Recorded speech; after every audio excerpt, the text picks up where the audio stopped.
अस्सलामुअलैकुम एवरीवन। हयातुल इल्म educational zone में मैं आपको खुशामदीद कहती हूँ। और आज का जो हमारा टॉपिक है वो है टीथ के बारे में और स्टमक के बारे में। ये क्लास 4 की किताब है जो कि कैंटाब वालों की है। और इसका जो एक कैंटाब बुक की जो एक अच्छी बात है ना, यहाँ पर हर चीज़ को वाज़ेह तौर पर बयान किया गया है। यहाँ पर हर चीज़ के बारे में जो है ना वो तफसीली तौर पर बताया गया है। तो इनकी बुक जो है ना वो ऑक्सफोर्ड की बुक से भी ज़्यादा बेटर है, क्योंकि इसमें बहुत सी चीज़ें ऐसी हैं जो वाज़ेह तौर पर बताई गई हैं, जो आसान लफ्ज़ों में बताई गई, जो बच्चों को आसानी से समझ में आ जाती हैं। तो चलो स्टार्ट करते हैं आज के टॉपिक को। डिसऑर्डर ऑफ अ टीथ, यानी कि हमारे जो टीथ होते हैं, हमारे जो दांत होते हैं, वो कैसे तबाह हो जाते हैं, डिसऑर्डर्स हो जाते हैं, उनको क्या मसला होता है, किस तरीके से उनमें प्लेक क्यों आ जाता है और वो किस तरह से ख़राब हो जाते हैं। असल में जब हम लोग दांत ब्रश नहीं करते तो इस वजह से भी हमारे दांत जो होते हैं वो बहुत ख़राब हो जाते हैं। आप ये देखें पिक में आपको डायग्राम में नज़र आ रहा होगा, छोटी बच्ची के दांत में ये देखो प्लेक क्यों है, यानी जिसे कीड़ा लग जाना कहते हैं। यानी कि जो ब्लैक ब्लैक कलर के जो छोटे छोटे निशान होते हैं इनको बोलते हैं प्लेक क्यू।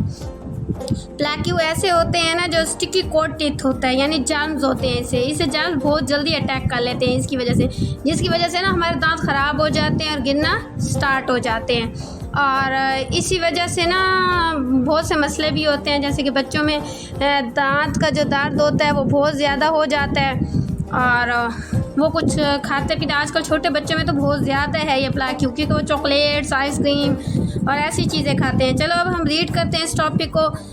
टूथ डीके, यानी टूथ कैसे, मतलब कि हमारे टूथ कैसे ख़राब होते हैं। डीके यानी क्या, किस तरीके से होते हैं। Tooth decay is the common type of tooth disorder. वो कहते हैं जो हमारे दांत हैं ना वो बहुत ही आसानी से ये कॉमन टाइप होते हैं, यानी बहुत ही आम होते हैं, जिसकी वजह से हमारे जो दांत हैं वो ख़राब होना स्टार्ट हो जाते हैं। It occur when plaque is formed on the surface of teeth. वो कहते हैं सबसे पहले क्या आता है, हमारे दांतों को ख़राब होने से पहले प्लेक्यू लगता है, यानी कीड़ा लगता है हमारे दांतों को। सबसे पहले जो अटैक होता है वो हमारे दांतों पे क्या होता है, ये ब्लैक कलर के जो निशान आ जाते हैं ना दांतों पे, ये प्लेक्यू यानी सबसे पहले ये अटैक करता है हमारे दांतों को। It tooth decay is not treated immediately. अगर हम इस प्लेक्यू का इलाज जल्दी से करवाना स्टार्ट नहीं करते तो वो कहते हैं कि हमारे जो दांत होते हैं वो immediately is not treated immediately, मतलब कि हम इसको अगर इलाज प्रॉपर तरीके से जल्दी से स्टार्ट नहीं करते तो हमारे दांत क्या होते हैं वो ख़राब हो जाते हैं।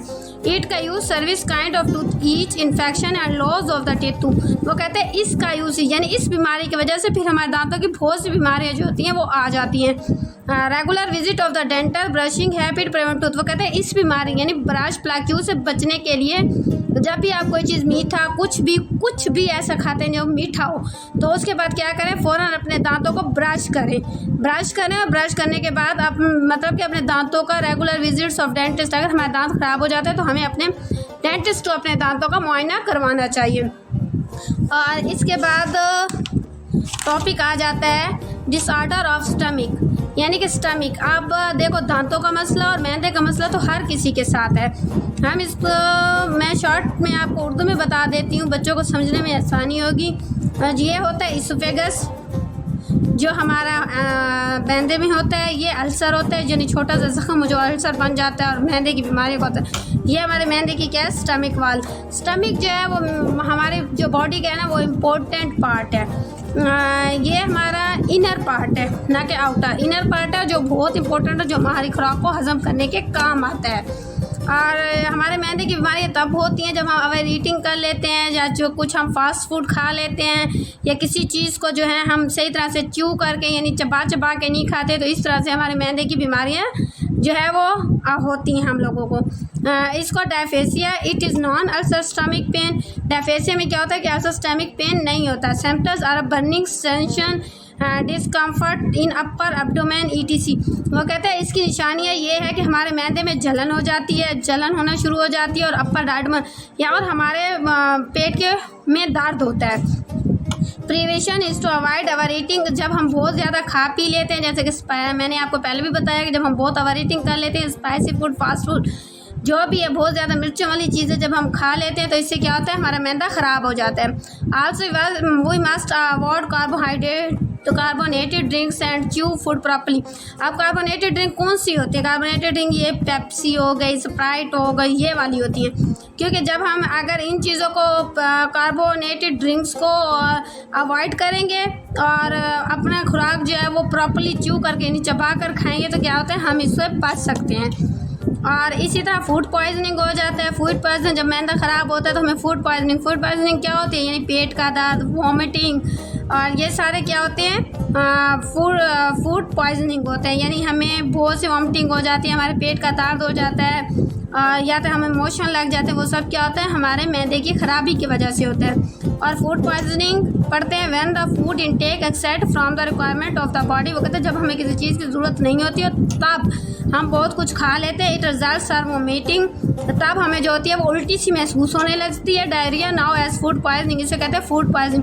जब हमारी बॉडी को जो होती है वो खुराक की ज़रूरत नहीं होती तो हम उसके बावजूद भी खुराक खाते हैं और इसके नतीजे में हमें क्या आते हैं, वॉमिटिंग होती है। इसको डायरिया कहा जाता है एज अ फूड पॉइजनिंग। इसको क्या कहते हैं, फूड पॉइजनिंग। कोई आपसे फूड पॉइजनिंग की डेफिनेशन पूछे तो आपने ये बताना है कि जब हमारी बॉडी को खुराक की ज़रूरत नहीं होती और इसके बावजूद भी हम कुछ खा लेते हैं और फिर हमें वॉमिटिंग होने लग जाती है, इसको क्या कहते हैं, food poisoning. It also leads to ulcer severe condition. और ये तरीक़ाकार जब हमारे कुछ ज़रूरत नहीं होती खाने पीने की तब हम खा लेते हैं तो इस अल्सर में, इस नतीजे में क्या हो जाता है, मैदे का अल्सर भी हो सकता है। आई होप आप लोगों को आज के लेक्चर की समझ आज आ गई होगी। एक तो मैंने आपको टीथ के बारे में बताया कि जो हमारे काले काले जो दाग पड़ जाते हैं टीथ के ऊपर से, प्लाक क्यों कहते हैं, और अगर हमने जल्दी से इसका प्रॉपर इलाज नहीं करवाते तो ये फिर हमारे जो दांतों को मज़ीद ख़राब होना स्टार्ट हो जाता है, मसूड़ों में कीड़ा लगना स्टार्ट हो जाता है, हमारे दांत गिरने लग जाते हैं। इसलिए आप लोगों को अपने दांतों की केयर करना ज़रूरी है। और दूसरा मैंने पढ़ाया डिसऑर्डर ऑफ स्टमक, यानी स्टमक में डिसऑर्डर क्या होता है उसकी डायग्राम के बारे में बताया कि जब छोटा सा जख्म होता है उसे अल्सर कहते हैं, एसोफेगस और स्टमक वाल होती है। और मैंने बताया कि डायफेसिया क्या होता है, जब यानी हमारे स्टमक में जब कोई पेन होता है तो उससे क्या होता है, अल्सर हो जाता है। और ये हमें महसूस, इसकी अलामत क्या होती है, यानी हमारे मैदे में जलन होती है, हमारे पेट का दर्द होता है। और ये इस नतीजे में होता है जब हम बहुत ज़्यादा खा पी लेते हैं और स्पाइसी फूड्स को जो है ना नज़रअंदाज नहीं करते। और अगर हमने इससे बचना है तो स्पाइसी फूड को नज़रअंदाज करना होगा और कार्बोहाइड्रेटिक्स जो है वो भी नहीं पीनी होगी। और हमें अपना खाना मुकम्मल तौर पर प्रॉपर्ली यानी जो मतलब चबा कर खाना होगा। और अगर हम अभी किसी बच्चे से पूछ लें ना च्यू का मतलब क्या होगा, वो चुप हो जाएगा। लेकिन वो जब भी खाना खाओ ना तो कहते च्यू करके खाओ, यानी च्यू करके खाओ। उसको ये नहीं पता कि चबा के खाओ होता है। और मैं हमेशा कहती हूँ कि जब आप बच्चों को तर्जमे के साथ कुछ बताएंगे तो वो उसे हमेशा याद रहेगा।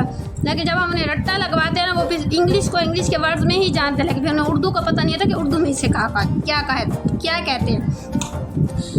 फूड पॉइजनिंग सबको पता है कि फूड पॉइजनिंग हो गई, फूड पर किसी को ये भी पता है कि इसको उर्दू में क्या कहते हैं, मतलब कि खुराक हमारे लिए जहर बन गई।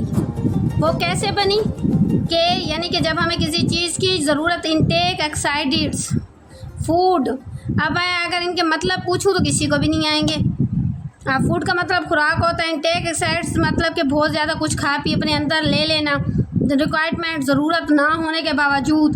जब भी हमारे जब भी हमारे जिस्म को खुराक किसी चीज़ की ज़रूरत नहीं होती और इसके बावजूद हमारी ज़रूरत नहीं होती और हम इसके बावजूद भी कुछ खा पी लेते हैं तो वॉमिटिंग, उल्टी, और इसी तरह डायरिया यानी हैज़ा, फूड पॉइजनिंग, ये सारे क्या था, लीड्स टू स्टमक यानी कि कंडीशन, हालत, और अल्सर, कैंसर।